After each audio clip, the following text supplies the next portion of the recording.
Hello and welcome everyone to Introducing STEM Concepts to Young Children, a webinar from the Smithsonian Learning Lab team. This is the third in a series introducing digital museum resources to a number of different applications for the classroom. We're excited to today have a guest. Cynthia Raso is the director of the Office of Engagement at the Smithsonian Early Enrichment Center. And so she'll tell us a little bit more about what she does in that role and what her office does. And she'll give us some really practical examples of how to use museum resources both in person as well as online in the classroom. So we're really thrilled to have her. My name is Ashley Naranjo. I'm the manager for educator engagement at the Smithsonian Center for Learning and Digital Access. And I'm so delighted to have you all here. I wanted to start real quick. I'll just share my screen. There we go. All right. So this is us. This is Cynthia, again from the Smithsonian Early Enrichment Center, myself, Ashley Naranjo from the Smithsonian Center for Learning and Digital Access. I wanted to remind folks, if you're not familiar with Google Hangouts or YouTube Lives, there is a chat box, and that's how you can actually communicate with Cynthia and I. So we'll be kind of video and audio, and I'll serve as the voice of the audience. So right now, there's a chat box. It's either to the right of the video screen or below it.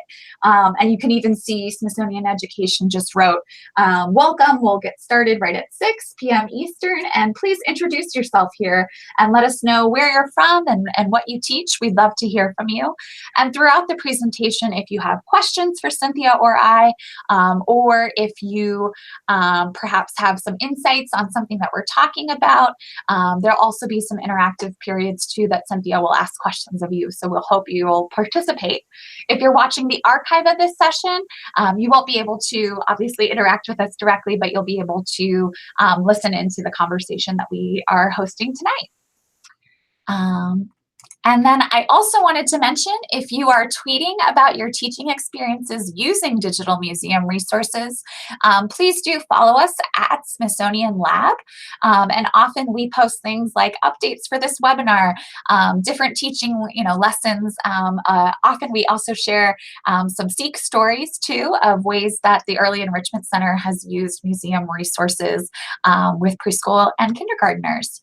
So with that, I wanted to turn it over to Cynthia Raso. She's going to share some of her thoughts on this topic. So Cynthia?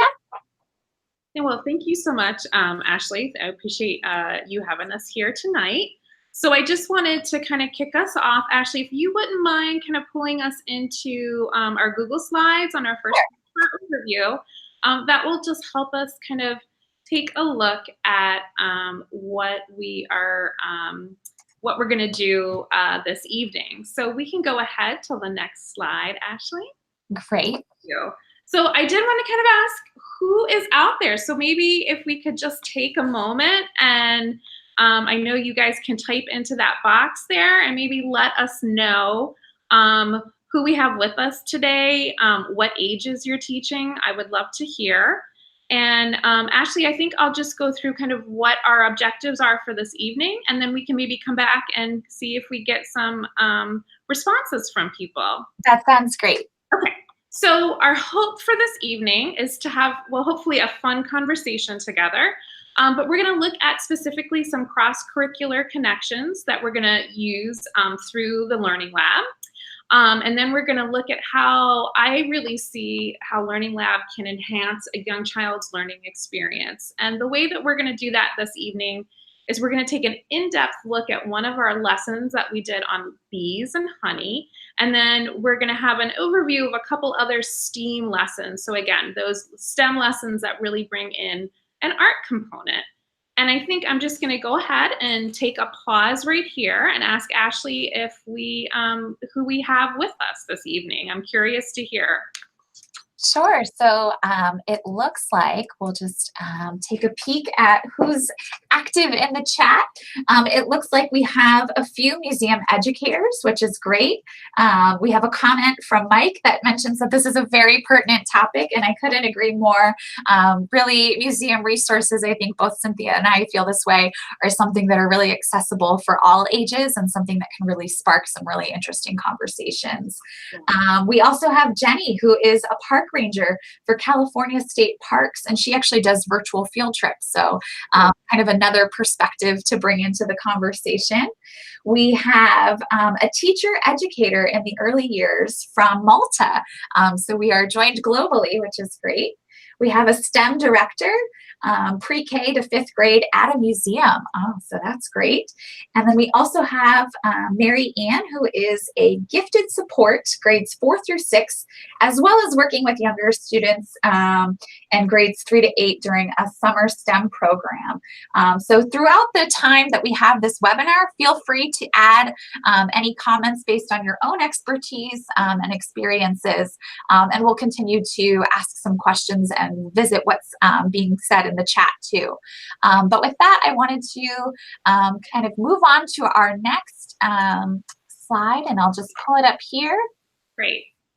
And there you go. This is where I don't want to go take up too much time with this, but I did kind of want to introduce myself and the Smithsonian Early Enrichment Center a little bit, just so to give you guys some background on where we're coming from as far as our sort of educational approach.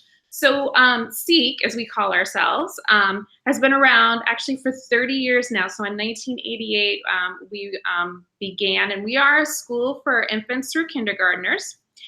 We have 3 centers, 2 located in the Natural History Building and 1 over at the American History Museum. My job is to lead the Office of Engagement, and we really work together on supporting the school, but also doing educator and family programs as well as strategic partnerships. And so Cynthia, if I'm hearing you right, you're saying that there are infants through kindergartners that have their school as the Natural History Museum or the American History Museum. Is that right? so we are at the Natural History Museum. Okay. History Museum. Does that clarify? Yes. And so their kind of playground, so to speak, is all of the things at these museums, and they get to go to field trips and experience kind of these museums as part of their classroom. That is correct. In fact, even I would say that most of our classes go out daily to the museums.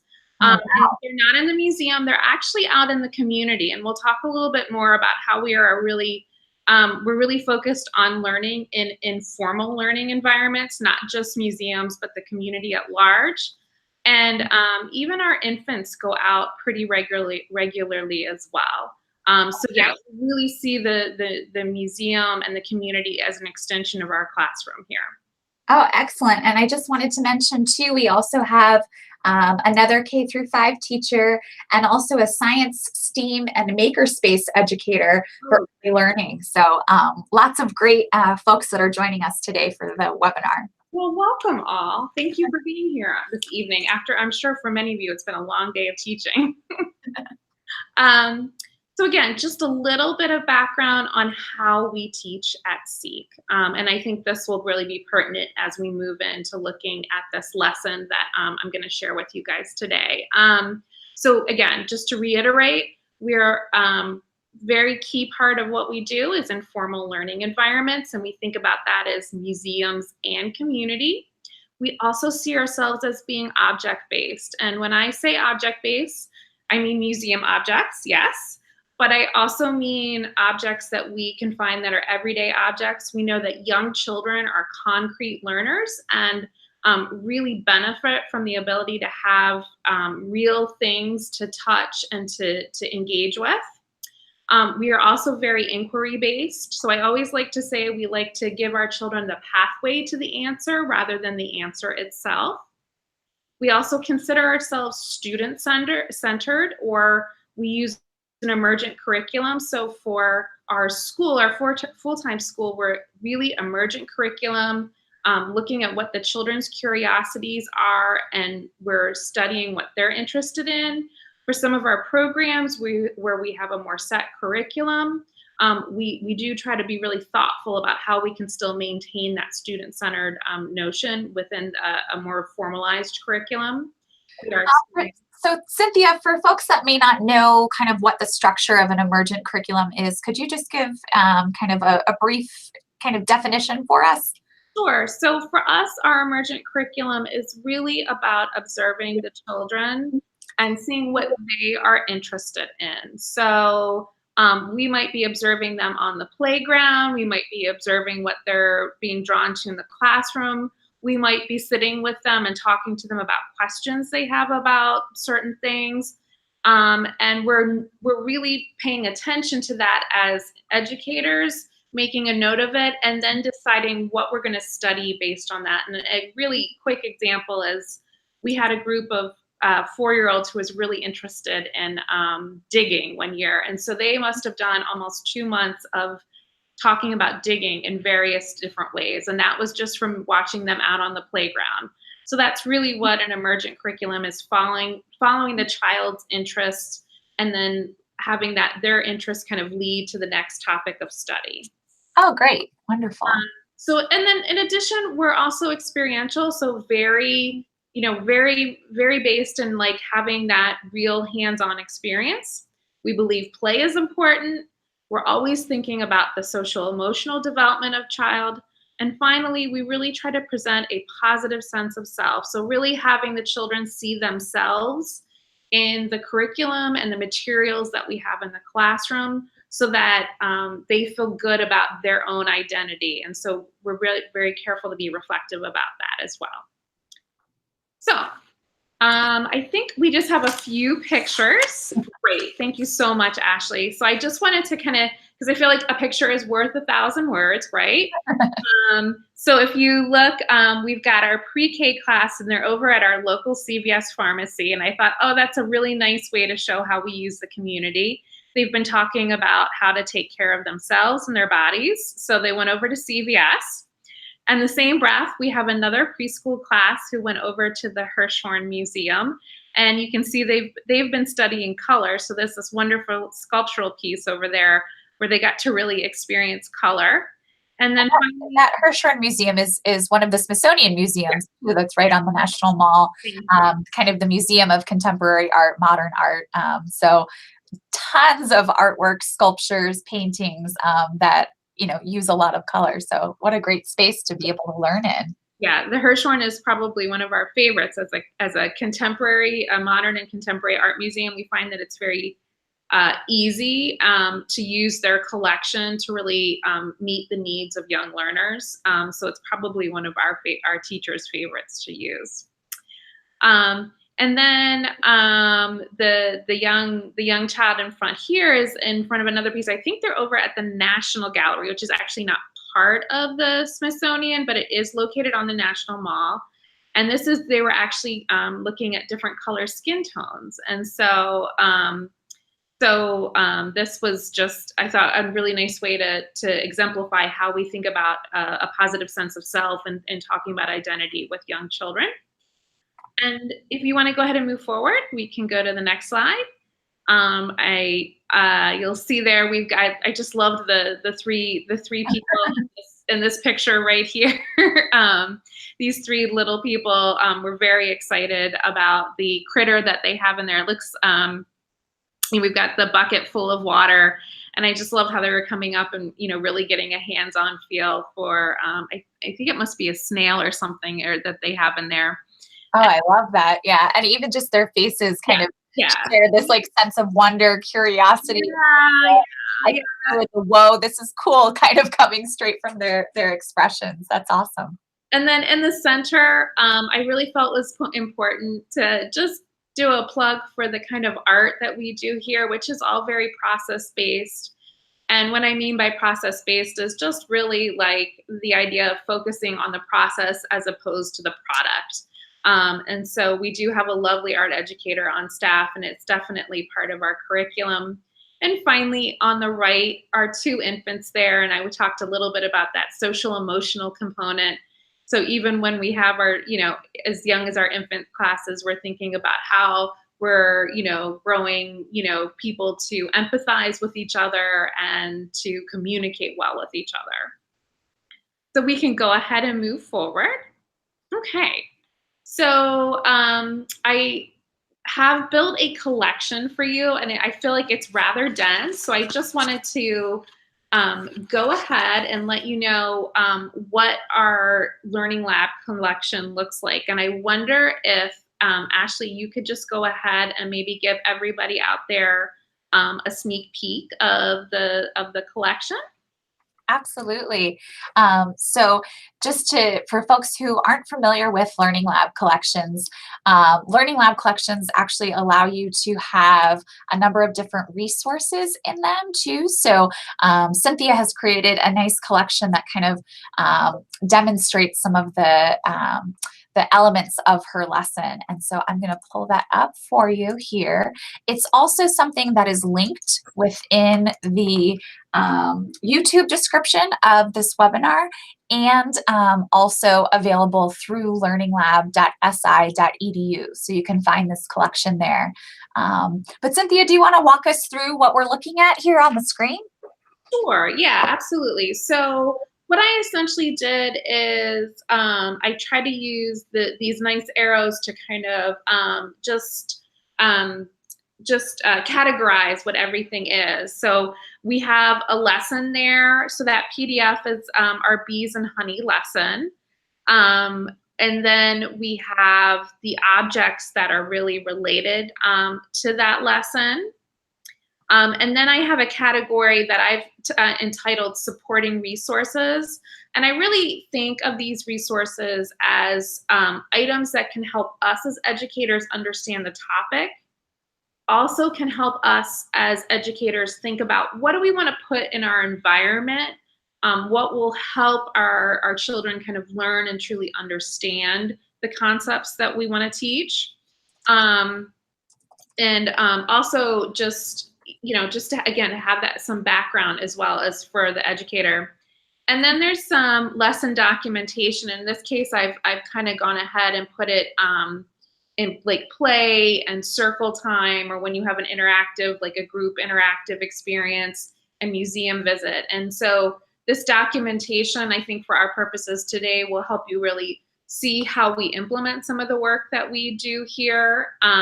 But I think can also be really beneficial to the educators that we have out there, and how important documentation can be for communication with family, but also for seeing how a child is developing. And I think finally, for that understanding portion. So I know some of us might be thinking about putting documentation up in our classroom so that there's this idea of really making the thinking visible or real to the children. So I think it's nice to have a collection of that for that reason. And then finally, I have some extensions. And again, I'll talk a little bit more about these. But mostly I thought these were extensions where, like, if the class was maybe, interested in wasps, then you could easily pull up a video here and have some additional information about that. But I also have extensions in terms of art and thinking about math and thinking about shapes. Here, I was getting very excited by the whole hexagon shape and getting very inspired by what Learning Lab had on all of its resources. And then just finally, we have some lesson rationale. And the reason I included that is because, there are some things that, we use in our lessons, and like movement, for example. So this is going to be a movement heavy lesson.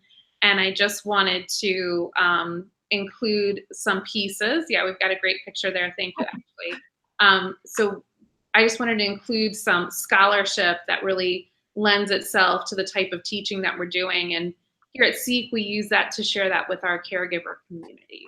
But it's also helpful for us, I think, as educators. So with that said, and I've kind of moved quickly, we'll go back more closely to look at these things, I think, throughout the course of the webinar here. So let's get us started. And Ashley, I think I'm going to ask you to just quickly go back to our slides for a second. Sure. Thank you. There we go. And we'll just pop that right up there. So I really wanted us to just take a walk through this particular lesson. And again, the lesson was about bees and honey, and you can see here our objectives for the lesson. So the children will begin to understand how bees make honey. The children will begin to understand the practice of beekeeping. And then finally, we will observe beehive covers from Iran and understand the function of those covers as well as some of the design purposes. So then we're just going to move forward. So we, in this particular program, this was a family program for us. This wasn't a classroom program. So it wasn't a classroom, so it wasn't a full part of the full-time program. But I think there's a lot of implications that you could use for both a single and, of course, a classroom setting. And we started out with play. And so this was just a sense of what we did during our playtime. So we did a bee dance, we made antennas, we did some bee art, we did some dramatic play and pretended to be a beekeeper. We did some fine motor skills work where we were asking the children to actually move some water and transfer it over to some fake flowers out of ice cube trays. And then we had a literacy corner with some books. And I think what I'd like to do right now is actually go back to our collection so that we can see an example of what that looked like. Sure. So give me just one second. And for folks that are just joining us too, you can check out the chat box on the right-hand side of your screen. If you have a question for our presenter or any other thoughts, or maybe you do a similar activity in your own classroom, we'd love to hear from you. So this is a space for all of us to kind of interact within the chat. Right now, I'm going to switch over just so that we can see the collection from the Learning Lab. These are resources that Cynthia has given us kind of an overview for this lesson. And you can actually search the Learning Lab for over 3 million objects from across the Smithsonian.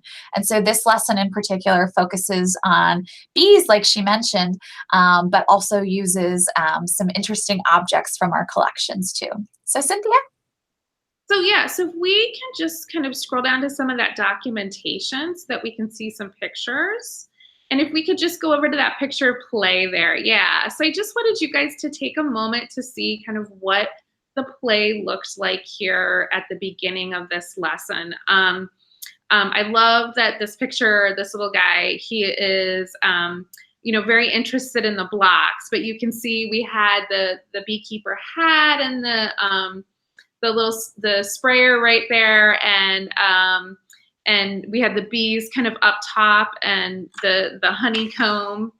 And so we just wanted to give, just a taste of what the playtime looked like before we started a more formal circle time where we started to talk about some more things in depth. And I think if we want to, Ashley, we can go back and start to look at the circle and maybe, great, let's start there. So this is the beginning of our circle time. And, one of the things that we do at Seek, and I don't know how much you practice this with your students, but we really start out with a question.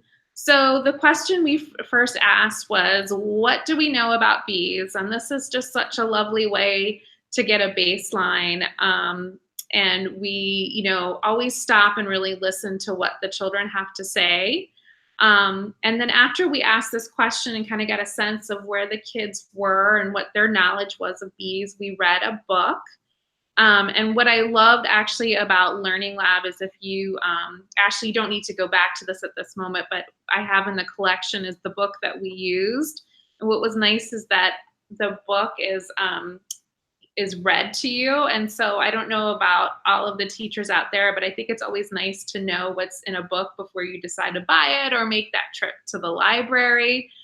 So I really appreciated being able to kind of put that resource in this collection so that I knew ahead of time if this was a book I really wanted to use. So after we read the book, which was Flight of the Honeybee by Raymond Huber, we asked the kids, you know, how exactly does a bee make honey? And that is where you see this picture right now.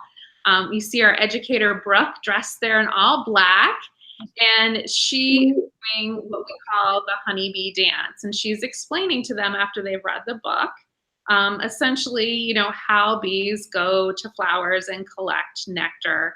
And I think if we want to, Ashley, we can go back and look at some of the other images in there. Yeah, perfect. If we want to put that one on. And so, so part of circle time was actually asking the children to do a dance and go to their flower. And they had caregivers with them. So they danced on over to their caregiver. They grabbed a pom-pom, which was their nectar, and then they brought that nectar back to that basket right there, and they put their pom-pom in the basket, which they were quite proud of. And then they made their honey. And then, you know, once the children had really kind of gotten a sense of where the honey came from, we asked our next question, which was, how do people get honey? And if we go to our next slide, Ashley, we can see Brooke there again. Oh, what fun. That's great. So she's got all of her, you know, her beekeeper paraphernalia on. And this is a great moment to stop and talk about community, I think, because, you know, we got these items actually from a fellow educator here at Seek. But we're constantly asking the parents in our community, as well as, you know, as well as our colleagues to really, if they have things that we can use for classes, if we can borrow them. So this is not we do have an object collection. This is not part of our permanent object collection, but it was lovely to have on loan for the moment. And then you can even see there's a bee in the background and on the screen. And so one of the things, again, I like about Learning Lab, Seek often integrates technology into the lesson to really, again, give that concrete feel. And we have a couple of videos that are here on the collection that either show beekeepers, they show the bees moving from flowers into the hive. And I think having those elements, you know, in one place and really able to, at your, you know, fingertips to kind of share with the students is really helpful. So I think at this point, we are going to go ahead and just look back at our object now. So if we could go back, Ashley, to our collection, and I think we're going to start with that very first object. And this is where we want to talk about, you know, like one of the things I love about Learning Lab is, you know, having, you know, these objects really at your fingertips. So whether you go to the museum or you are looking at things online, I think it's just, you know, a real great resource. And whenever we go see an object here at Seek, one of the things that we do is just start with observation. And I know that Learning Lab sometimes uses some of the Project Zero thinking routines.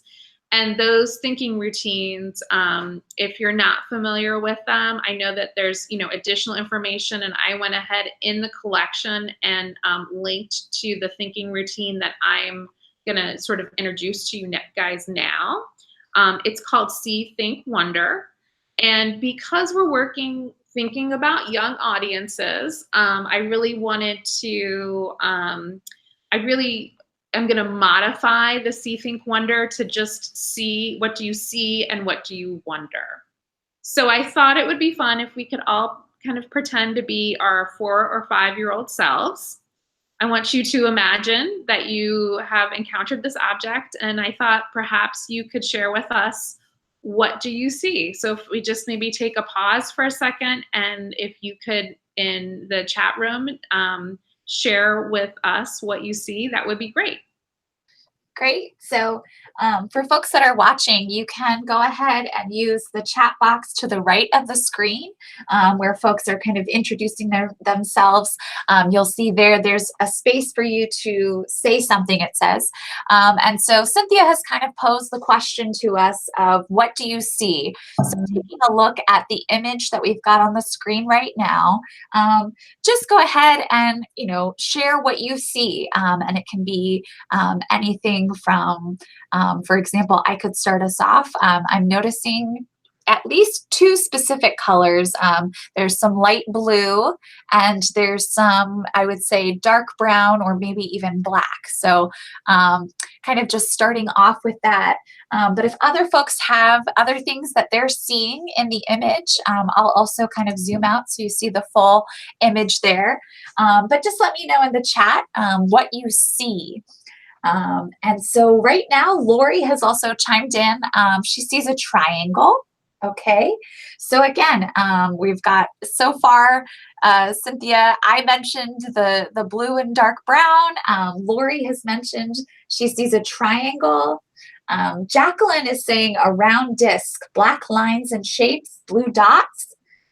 Rory says she sees squiggles. I love that word too. The kind of word we probably would hear from the learners as well. Yeah. These are all great, and really great observations. We also have numbers, something that looks like a fish hook. Oh, I like that. Yeah. There's a question too, which I'm sure folks, as they're looking at something new like this, might ask things like, are there letters in a different alphabet than what we use in English? Yes. We also have a comment about stripes. Sophie says that she sees a splotch. Ooh, I like that word too. That's a good word. Absolutely. So great. You guys did a great job. And, one of the reasons that I like this thinking routine is because it makes the object accessible. So all too often, I think, particularly with an object like this that feels a little bit unfamiliar to us, allowing yourself, even as an adult, to just go and look and say, I see the color blue, right? I see a splotch. All of that is completely valid. And when you're thinking about your young audience and you're thinking about those STEM skills that you want to build, the idea of being able to observe, to think critically, to listen to what others are going to say, and to think about different perspectives, all of those things I think are just truly beneficial. So now we've kind of completed the first part of the exercise.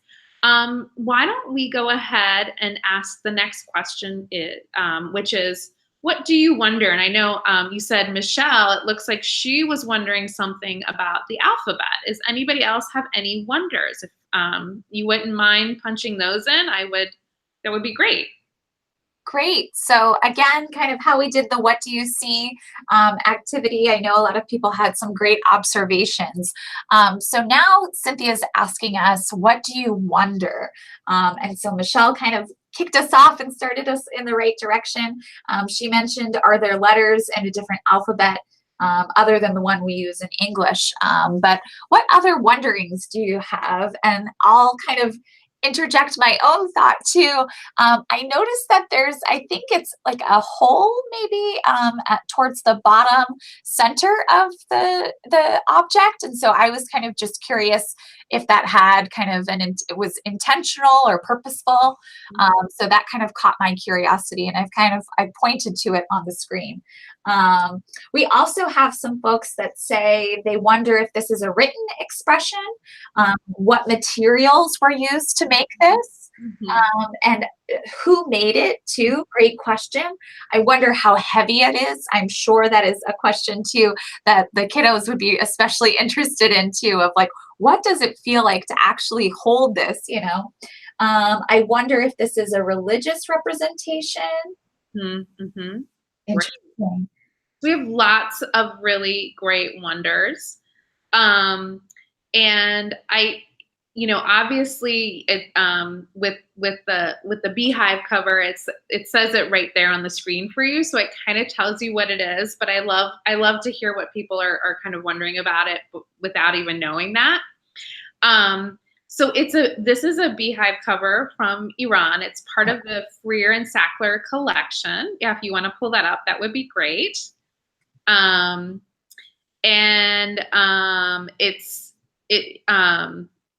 It's quite old, and you notice the hole right there. Thank you. And we're going to talk a little bit about how it was used specifically. And it is in fact the Arabic alphabet. I think it's Persian, but I have to tell you, I don't know that for absolute fact. So I don't want to speak out of turn. But There's also some questions that I think are hitting on what you're mentioning too. Charles mentioned he was wondering if it was either a decorative object or if it had kind of that practical use, which I think you're kind of honing in on just now. And then Jacqueline also mentioned, I wonder how old it is. So she kind of noticed too that there might be, it might be of a different time. And so when you click on the I button within the Learning Lab, you can also find out more information about a given object or artwork. And here it says it's dated 1884 to 885. Yes.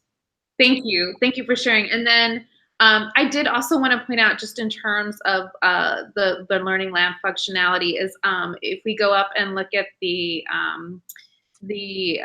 notes that you can add in there. So because I always like to sort of be prepared as an educator, these were some of the key observations that I thought that the audience would talk about. And if I were doing a lesson with a group of children, I would likely also have some objects with me that might help make these ideas more concrete. So for example, I might have like a picture of the Arabic alphabet with me and different styles of writing, just so that they could get a sense of it. I might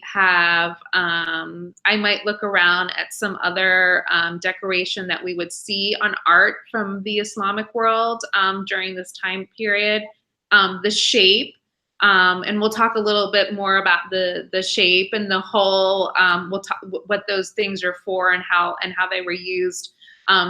The material, I might have like a piece of ceramic with me, so that the children could actually feel it. And, somebody said about the weight of it and as well. And and the size, the same thing. So you'll see how we use paper plates to kind of help them see the object or understand the object a little bit better.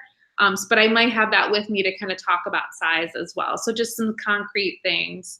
So I put that in there. And then I also added things like additional topics for me that I wanted to think about. Well, I want to kind of show them where Iran is. And if you look back at the collection, I put a nice map in there. And even though, at 4 years old, that's kind of an abstract idea, just the sense that, where these bee covers were made is a different place than, say, where we live, is something definitely worth talking about. And then, alphabets and writing, I think that you could do a lot to do an extension on alphabets and writing with this particular piece.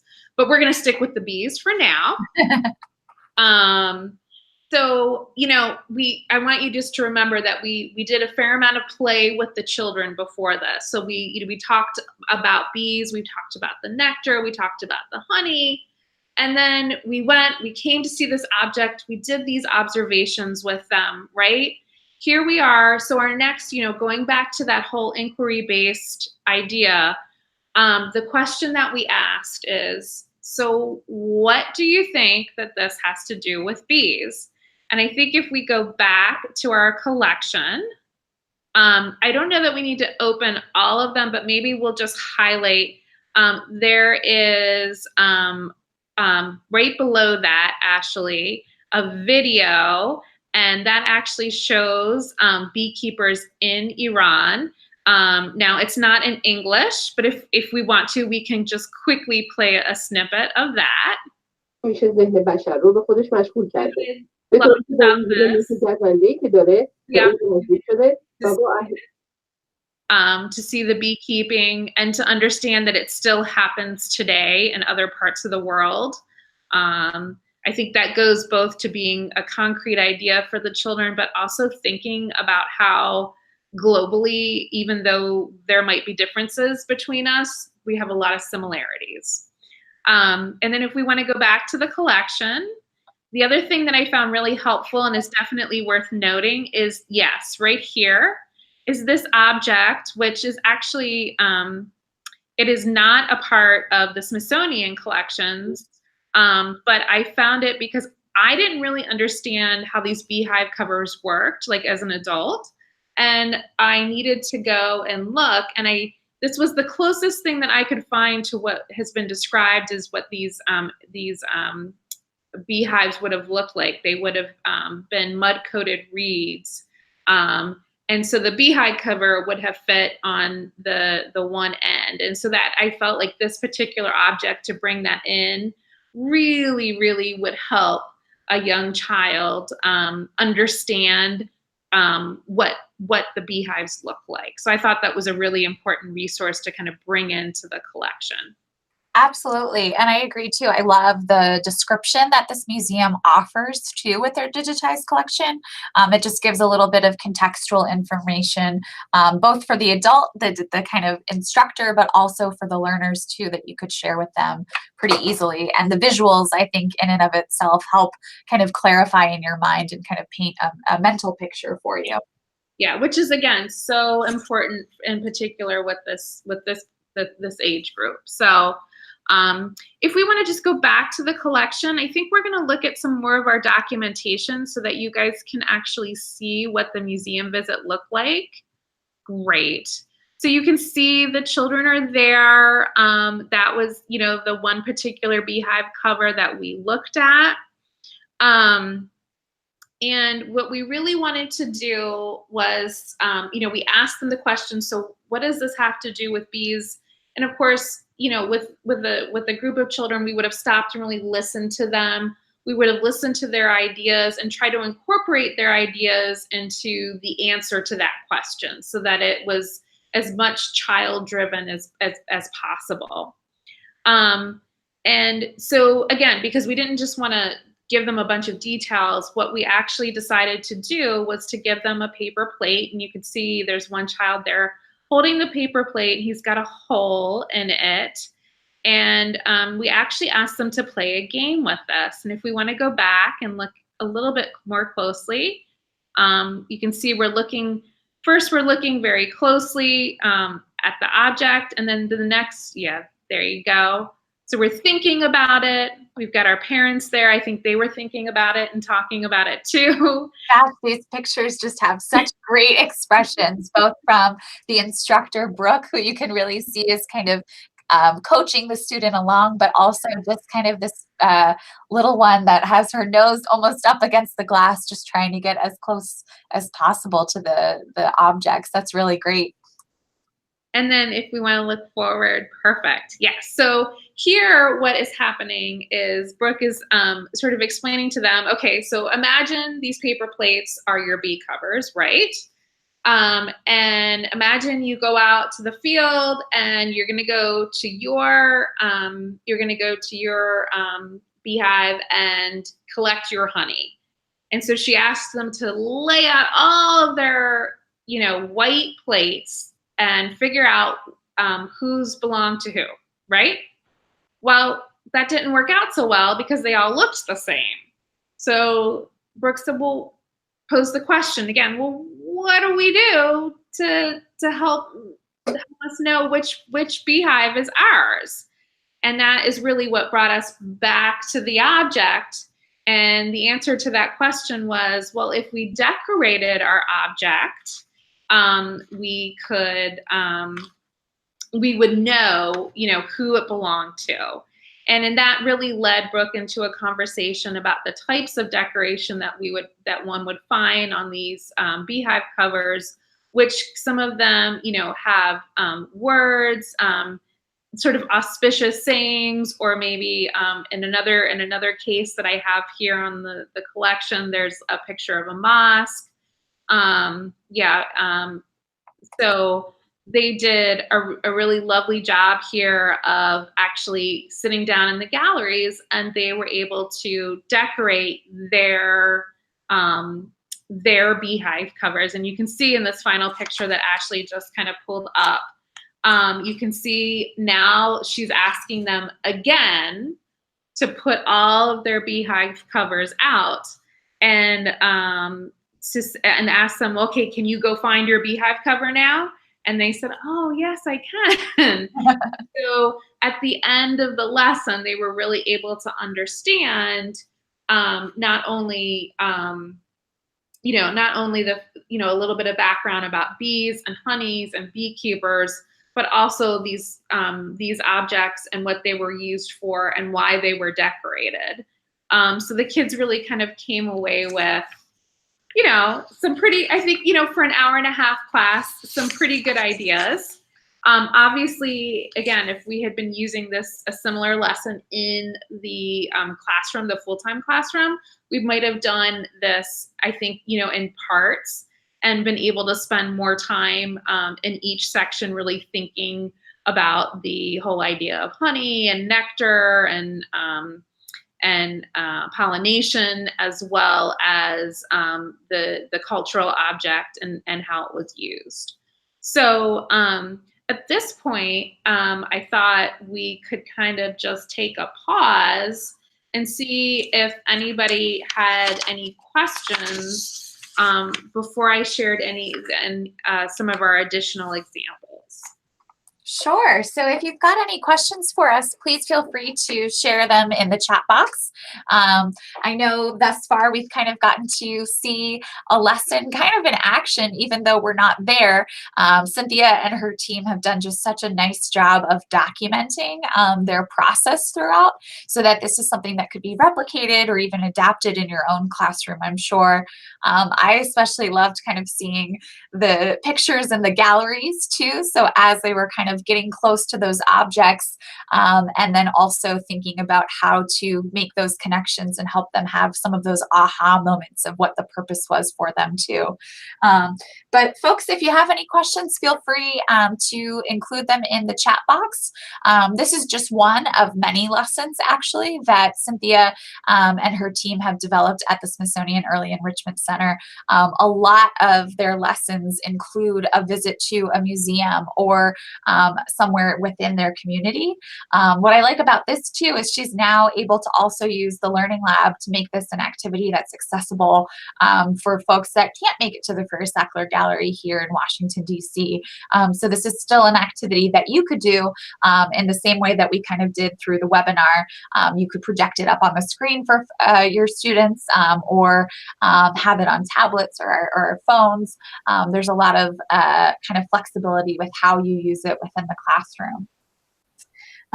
Jacqueline says, this is an amazing and powerful investigation. I love that. Michelle also says, I never thought about purposes of decoration and admire how you have the children consider it too. I like that it wasn't just, this is what these are for, but really they started to kind of uncover and investigate a lot of what those beehive covers were, first of all, and what those symbols might mean and why you would even have those symbols on there. So I agree with Michelle too. Charles says, great lesson structure to instill curiosity in the kids and keep them motivated. Absolutely. I know that's something that, Cynthia, you always try to include in your lessons. It's just that sense of curiosity within. Yeah. So go ahead. Sorry, there's one more note. Is there a link to this exact resource? The link only brings to the main page. And actually, Jacqueline says her 16-year-old is also listening along and loved the way learning this way too, actually. So it's not just for young audiences too. I think this is the way we should all learn. Absolutely. Yeah. So the link in the YouTube description should take you, if you kind of click on show more and then hover over the hyperlink, it should take you to her collection. If it doesn't, then one thing you can also do is to search for the title of her collection, which is it has the word STEAM, STEAM, and then it's called Cross-Curricular Connections for Young Learners. And I'll also put that in the chat box too, so that you have that as well. But so thanks for asking, Jacqueline. That's really helpful for us to know that it's taking you to the homepage. So, Ashley, I have a couple other examples. I think in our last few minutes, if we want to continue to share with the group, I would love to just take especially one look at our bivalves lesson. Yes, absolutely. I know, bivalves, right? Sounds like fun. So we're going to switch over back to the Learning Lab collection. And like I said, I'll add the title of her collection into the chat box for us. So again, the title is STEAM: Cross-Curricular Connections for Young Learners. And if you are getting to the learninglab.si.edu homepage, you can always just search for it up at the top. And I'll just show you how to do that real quickly. So if you're on the home page, which is learninglab.si.edu, like I mentioned, we can go ahead and search for STEAM and cross-curricular. We'll just put in a few keywords. And you'll notice that there's 0 resources. So there's nothing in the Learning Lab collection, in our collections that's specifically called that. However, there is an aggregated group of resources, which is what we call Learning Lab collections. And you can see in that second tab, that's where I found Cynthia's collection. So we can get started too. So here's kind of all of the beekeeping and bee exploration resources that you saw featured in today's webinar. And then she's so awesome. She's given us the gift of additional lessons too. And so she's going to talk to us a little bit about this lesson here. So yeah, just probably a little bit more briefly than the bee lesson. But Ashley, just scroll up just a little bit so we could get those 2 pieces from there you go, from the Hirshhorn. If we want to just quickly look at these 2 pieces here. This first one, again, this is at the Hirshhorn Museum and Sculpture Garden.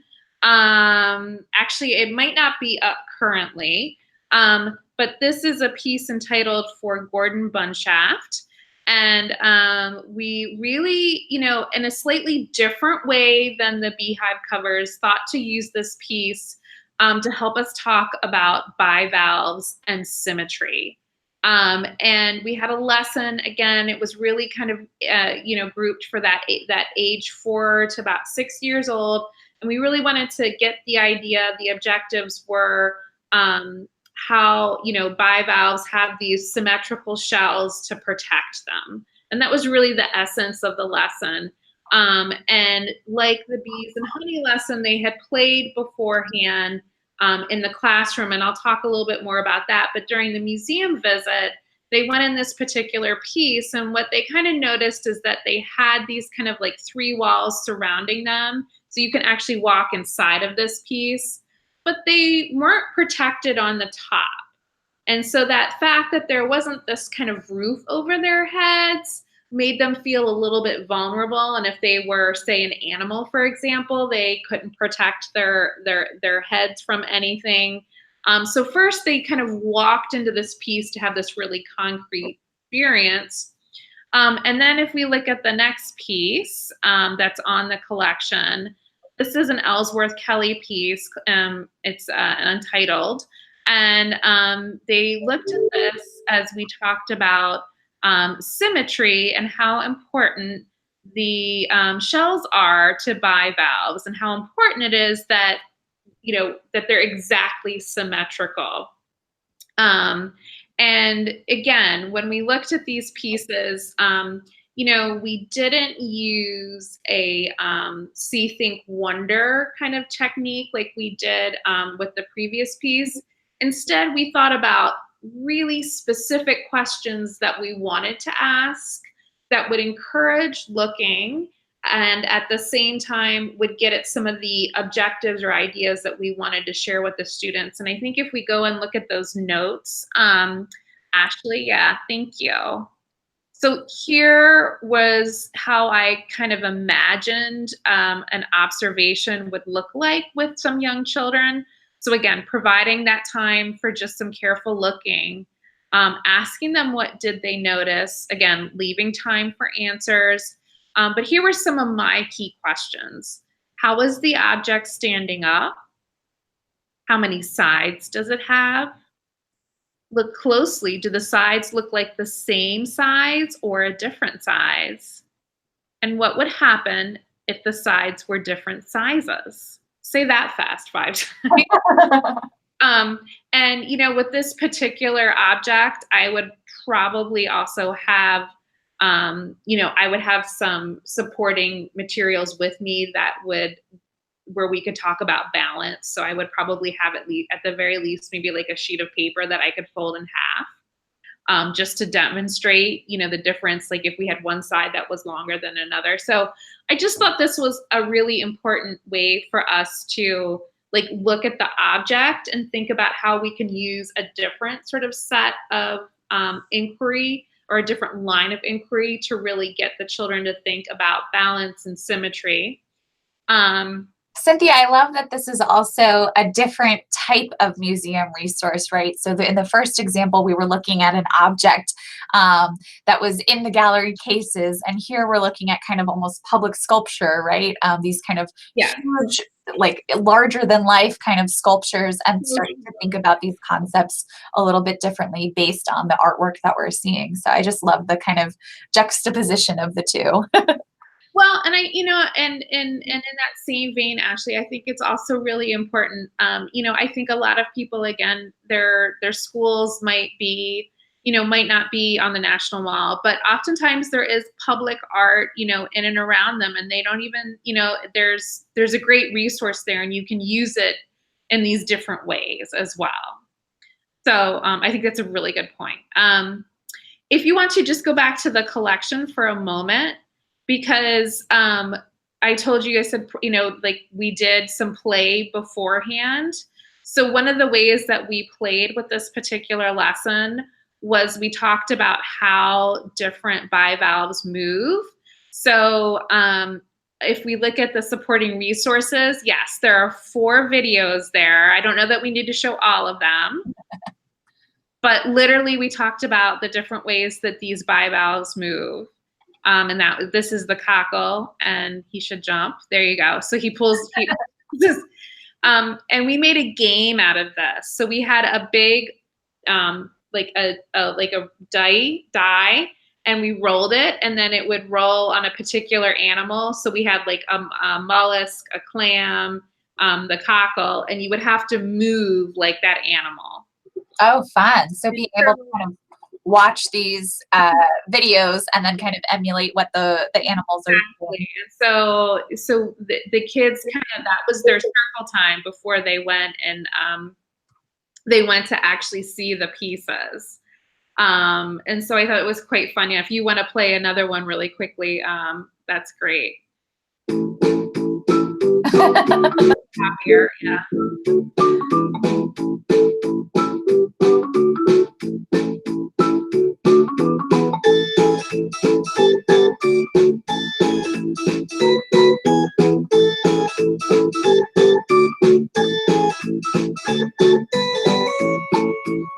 Oh, wow. Yeah, it's funny. It's learning all of these things too. Absolutely. And then we'll just kind of scroll on down a little bit to some of the documentation that we have. And there's this lovely picture. There's Brooke again. Let's put the one of Brooke holding the shell right there. You got it, Ashley. And so they've gone ahead, you know, they watched these videos at circle time. They came over, they looked at these pieces, and Brooke brought two shells together, and inside of those shells is a little ball of clay. and she's asking them each to poke inside of the shells. And what they discovered was when they put two shells together that weren't exactly symmetrical, a predator or the stick could get into the shells and hurt the animal.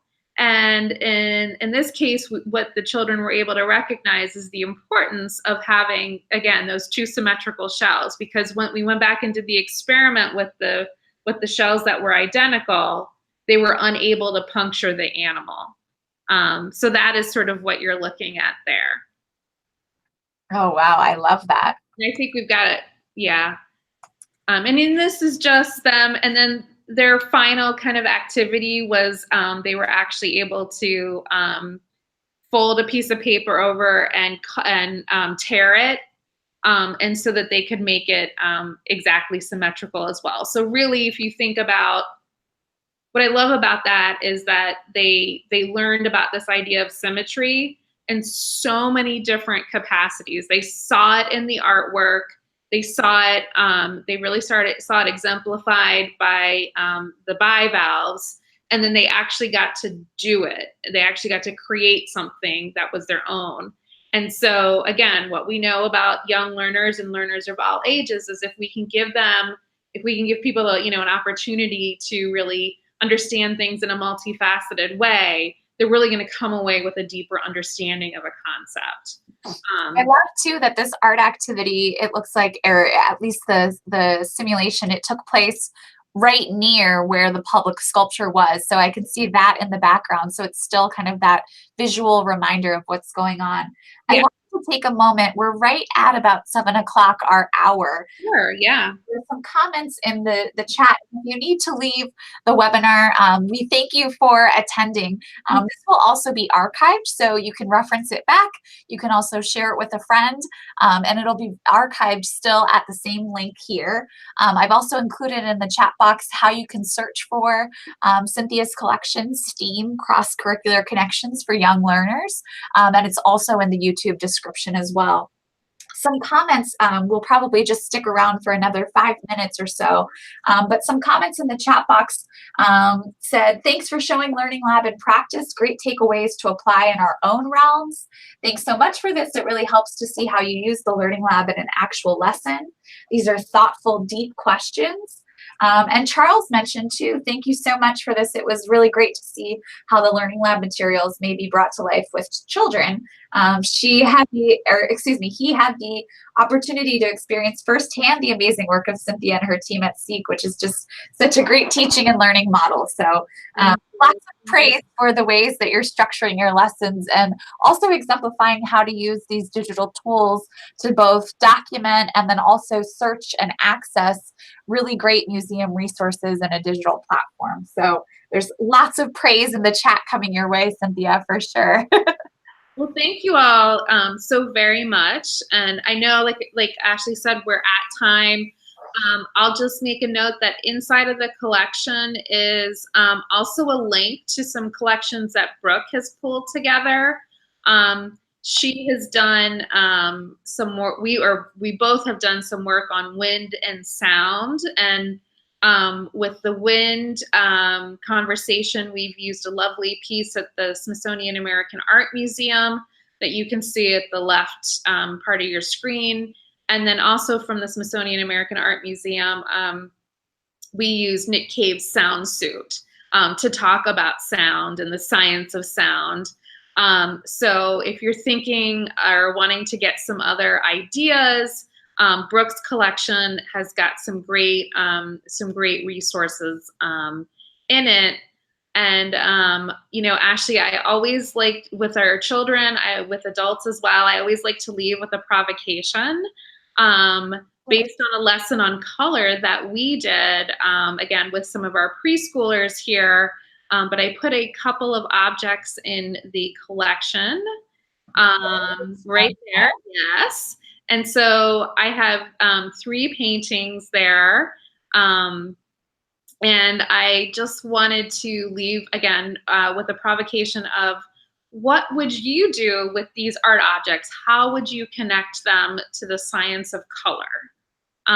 with young children. So I was hoping that would be inspiration for our educators out there to really go and think about some of the things we've talked about this evening. Oh, I love that. So thus far, we've talked about bees and honey and beekeeping, as well as beehive covers. We also talked a little bit about bivalves and symmetry. She showed us an example too from an educator who started to think about the science of wind and sound, thinking about it through the lens of artwork too. So kind of some easy entry points for our students. But what would you do for those of you that are watching with these three images? And so we'll leave you with that that provocation, as Cynthia mentioned, for something to kind of really consider. How would you use these three colored artworks to the bottom of your screen? It's called landline blue black, landline blue, and landline red. And these are from the Smithsonian American Art Museum. So feel free to, include it in the chat, or also create a collection yourself. We'd love to see how you're using museum resources.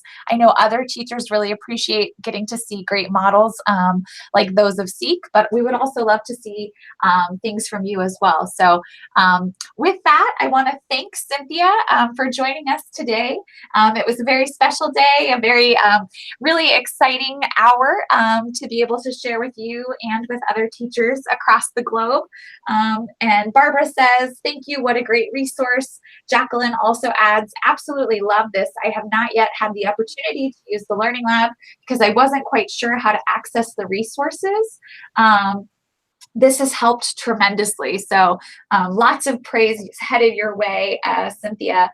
And then also Jacqueline comes up with a great idea too, to use the artworks, thinking about animal adaptation in terms of both colors and maybe camouflage, which is really interesting. That's a great idea.